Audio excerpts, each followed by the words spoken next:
समाचार अब तक, सत्य का साहस। नमस्कार, मैं नेहा। समाचार अब तक में आप सभी का स्वागत है। देखते हैं आज के कुछ मुख्य खबरें। नागपुर में ओबीसी समुदाय ने मराठा समुदाय को ओबीसी कोटे से आरक्षण देने के महाराष्ट्र सरकार के फैसले का विरोध करते हुए बड़ा मोर्चा निकाला। हजारों की संख्या में लोग यशवंत स्टेडियम से संविधान चौक तक पैदल मार्च में शामिल हुए। इस मार्च में महाराष्ट्र के विभिन्न हिस्सों से आए ओबीसी नेताओं और कार्यकर्ताओं ने भाग लिया। दरअसल कुछ दिन पहले मनोज जरांगे पाटिल ने मुंबई में मराठा आरक्षण के समर्थन में अनशन किया था। इसके बाद 2 सितंबर को महाराष्ट्र सरकार ने जीआर जारी किया, जिसमें मराठा समुदाय को ओबीसी कोटे से आरक्षण देने की बात कही गई। इस फैसले के बाद ओबीसी समुदाय आक्रामक हो गया। ओबीसी नेताओं ने मांग की है कि सरकार इस जीआर को तुरंत रद्द करे और ओबीसी समुदाय के अधिकारों की रक्षा करे। प्रदर्शन शांतिपूर्ण रूप से संपन्न हुआ। ओबीसी मध्ये घुसखोरी करून ओबीसीच्या मानेवर सुरी चालवण्याचं काम या सरकारच्या माध्यमातून होत आहे। हे मी या ठिकाणी आपण कोणालाही माझ्या मंचावर आणा, हे मी सिद्ध करून दाखवेल। म्हणून माननीय मुख्यमंत्री महोदयाकडे गेलो होतो ना मी, की साहेब आमचा जीआर रद्द करा। या जीआर नुसार ओबीसी कुठे दिसणार नाही।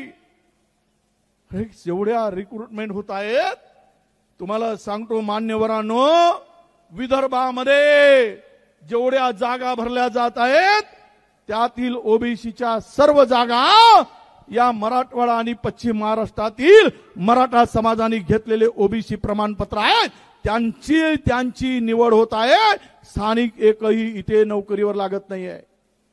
काल परवा मुंबई नागपूर कॉर्पोरेशन मध्ये भरती झाली, एकही माणूस, एकही नोकरी विदर्भातल्या माणसाला मिळाली नाही।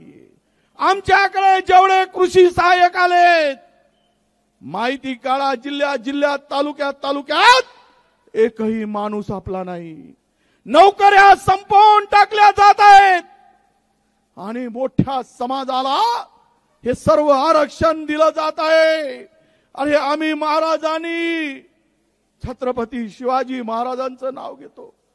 त्यांनी 18 पगड जातीला 12 बलुतेदारांना घेऊन हे राज्य स्थापन केलं। 12 बलुतेदारांची काळजी महाराजांनी घेतली, परंतु हा जरांगे आमच्या मुळावर उठला आहे आणि हे फडणवीसांचं सरकार आम्हाला मुळापासून संपवण्याचं काम करण्यासाठी जरांगे पुढे झुकला आहे। म्हणून शुद्धीवर आणण्यासाठी आजचा हा मोर्चा आहे की सुधर जाओ, होश में आओ, नाहीतर तुम्हाला तुमची जागा दाखवल्याशिवाय राहणार नाही। हे या ठिकाणी आहे। काय म्हणतात जरांगे? म्हणजे राजकारण करायला निघाले म्हणतात। आम्ही राजकारण करायला निघालो असतो।